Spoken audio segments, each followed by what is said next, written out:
Hey friends, welcome back to the channel. If you're like most business owners, you say that you want to work on the business, but let's be honest, you spend most of your time stuck in the business. It feels like the wheels are just spinning, you can't find that momentum, and you might have been stuck there for a while. You're drowning in execution, you're firefighting, and you're dealing with things that your team should really be handling. And because of that, you don't have the time to focus on strategy, on coaching your people, or even your own professional growth. Does that sound familiar? Well, let's work on fixing it. Okay, so here's what the problem is, and it's about where leaders and owners spend the majority of their time in the business. And I'm going to break that down for you and show you exactly where you might be spending your time now if you're just kind of down in the weeds and working on the business, and where you should be going, where you should be spending your time. So where you need to take your whole leadership team from working inside the business now to working on the business, and really what that means in terms of a breakdown of your time. Okay, so what I'm going to do in this video is I'm going to show you the reality of how most leaders are actually spending their time. So when we talk about working on the business, I want to show you what's actually going on and why you're not working on the business and where you're spending your time. And then I'm going to show you why that's a problem and how we're going to fix that. So let's start with where leaders actually spend their time. And let's hop over here for a moment. Here's where a leader's time is spent when they're working inside the business. First of all, 80% of it goes typically to execution. So that means 80% of the key people in your team, or you yourself, are down in the weeds, spending the time doing all the execution. Most leaders spend their time there and they're doing the work that really should be delegated. Number two, strategy. Only 5% of the time is being spent on strategy. Now, that's probably the 5% when you get into the boardroom at the end of the financial year, the beginning of the new year. Occasionally you get there's a trigger that sends you off site or to go and do some strategic work, and you come back and that whole strategy lies on a shelf, gets dusty, or just sits in emails and Word documents. So 5% of your time is probably only being, or 5% of your time is only being spent on strategy. In terms of coaching, which is really important to kind of grow your team rather than just having a bunch of minions do the work, actually having people who you keep lifting up and you keep growing, you're probably spending 10% of your time here. And then finally, professional development, and I'm referring to professional development, which is investing in your growth, investing in your leadership team's growth, and ultimately in the people in your business's growth, you're probably spending around 5% of the time there. So that's what the picture looks like when you're working in the business. And this is why growth stalls. You're so deep in the weeds that you're not pulling yourself or your team up to do the strategic work that needs to be done to align your execution with where you're taking the business in the long term, and then to make sure that the people that you're employing are the best people you can find to execute on that strategy. Okay, so let's talk about why this is a problem. So why is this picture a problem? Why is 80% time spent on execution a big deal? Well, when you don't step back and you aren't coaching your team, you're very likely either have or ending up with the wrong people. If you look at A players, they want to be coached. They want to know what their priorities are. They want to know what their metrics are. They want to know what winning is. And winning people want to have a coach to help them along to be the best that they can be. So if you aren't coaching and you aren't investing that time in coaching your team, and they aren't kind of coming back to you and saying, hey, why aren't you coaching me on this? You probably don't have A players to start with. So it's a really good indicator that you've got the wrong people or the wrong people in the wrong seats. The second big thing is that when you don't focus on your strategy, you just end up spinning your wheels. So when you're not taking the time to regularly relook at your strategy and say, that's where we want to be in 10 years. That's where we want to be in the next 3 years. This is our strategy to get there. How does what we're doing right now, this quarter, this week, and today line up with where we want to be at the end of this year? How does that line up with where we want to be in 3 years? And how does that line up with our big, hairy, audacious goal, or where we want to be 10 years from now? So you land up in a situation where your wheels are just spinning, and it feels like no matter what you do, what you try, you can't find traction, you don't move forward. And then the final thing, why this is such a big problem is that when you don't invest in your own growth, your business starts to outgrow you. Let me show you what that looks like. So if you start your business and you're somewhere over here and you kind of find some traction and off you go and you start growing your business and it's all going well, and then all of a sudden things plateau out and they look like that, right? Now you might be stuck at this plateau for a year. You might be stuck in this plateau for, I don't know, decades. I've known businesses that have been stuck at numbers of 5 million, known businesses that have been stuck at numbers of 3 million for well over 5 years, well over 10 years. You hit this plateau and you get stuck, and that's when you don't invest in your own growth and when you don't invest in the growth of your team. Your team and you have to grow in pace with your business. You might have heard this saying, like, what got you here won't get you there. Well, the same applies to that growth that you've got to invest in as a business owner, that you've got to invest in with your leadership team, and you've got to invest in with your employees.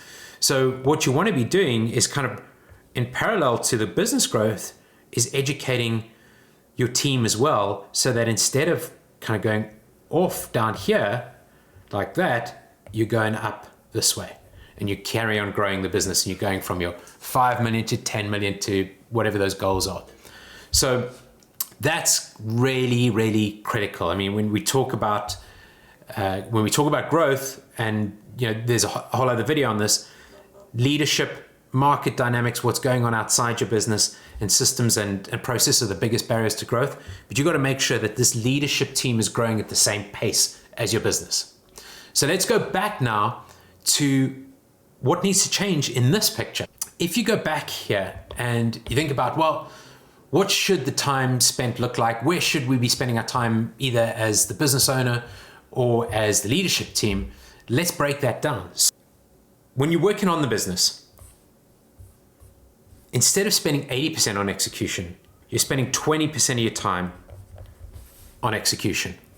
You're spending 30% of your time on your strategy. You're spending more time working on your strategy now than you were working on your execution. So it's 20%, not 80% on execution. 30% on strategy. Coaching goes up, 30% here.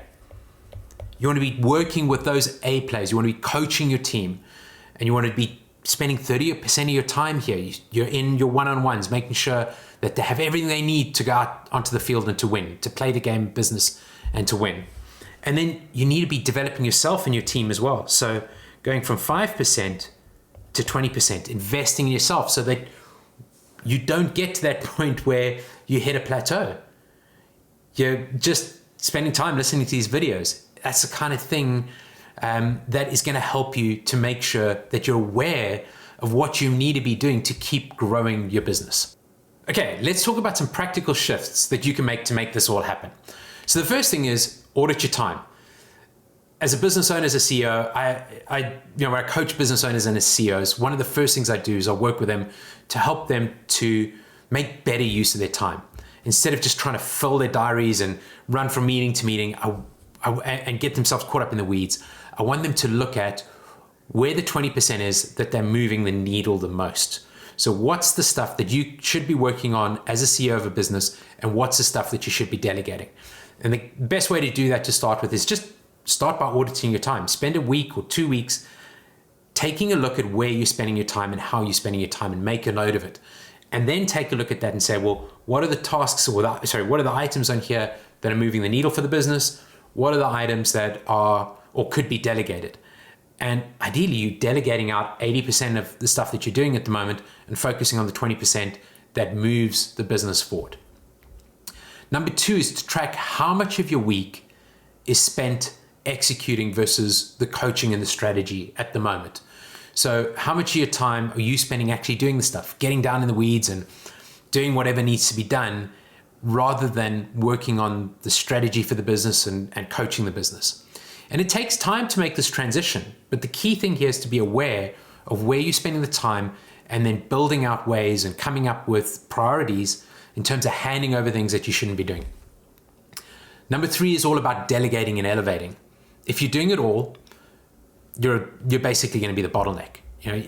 You've got to hand things off, because if you're doing everything, then you land up stopping the business from growing and from moving forward. Now, the key thing here is, as I talked about earlier, there's a big barrier to growth, which is leadership. And within that, people. You have to be looking for A players in the business, particularly if you're under 50 people at the moment. You have to be finding 100% A players. If you're over 50, you've got to be maintaining more than 90% A players. In every quarter, you're looking at who you're moving out the business, because they're sitting at C and they can't be coached. They're never going to get your core values. Maybe they're even exceeding expectations, but they're never really going to come up and sort of exceed your core value or meet your core values. So really important that if you're going to delegate and elevate, that you have the right people. You want to remove yourself as a bottleneck, but you also want to make sure that you've got the right people. You've got A players who want to go out there and want to win, and you're delegating to them, and then you're coaching them. Number 4, schedule CEO time. Like, block out weekly time for strategy, for coaching, for learning. Get it into your diary. This is the time where I'm coaching my team. So I've got 5 leaders on my team, my one-on-ones Monday afternoon, and I work through coaching them, helping them to get better at what they're doing. I block out time for learning, for peer groups, for going to conferences, all of those kind of things. So you really have to schedule out CEO time, block out weekly time for strategy, for coaching and learning. And then number 5 kind of is a close second, is invest in yourself. Spend more time reading. If you don't like reading, listen to ebooks. If you don't like listening to ebooks, carry on watching these YouTube videos. Go to conferences, interact with your peers, get a coach, and that's all going to help you to grow along with your business. So the transition from working in the business to working on the business is a big step in terms of how you're spending your time, and you need to change that. And it's a transition, it's a gradual process. My suggestion is find a coach to help you get through this. Once you get through it and you switch the way you're spending your time, you're going to find the traction that you've been looking for.